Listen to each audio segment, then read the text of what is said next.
Le soleil, la plage, les palmiers, en plein mois de février.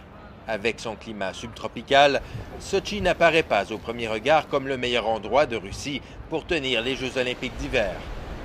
Impression renforcée par la pluie persistante au pied des montagnes à un an des Jeux.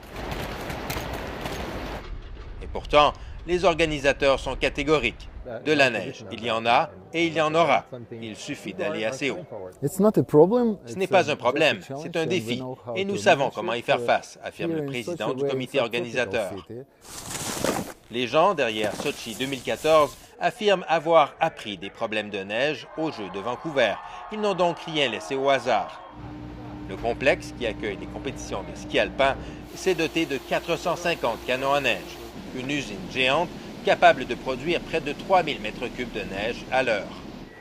Une installation ultra-moderne, entièrement contrôlée par ordinateur. Elle fait la fierté de Vyacheslav Soldatenkov, qui en a la charge. C'est sûr qu'on est un peu nerveux, dit-il. C'est une responsabilité énorme, mais on va tout faire pour que ça se passe bien. Vyacheslav l'avoue volontiers, il est un peu un apprenti sorcier. S'il ne fait pas la pluie et le beau temps, il doit tout de même livrer la neige pour les différentes compétitions sportives. Pas une mince affaire. Chaque discipline requiert une neige différente, dit-il. Certaines, comme la descente, nécessitent une neige humide et dense, alors que pour le ski de fond, il faut une neige sèche et molle. Ce système a ses limites. Il n'est efficace qu'en dessous de moins 1,5 degrés Celsius. Au-delà, il faut des moyens plus extrêmes.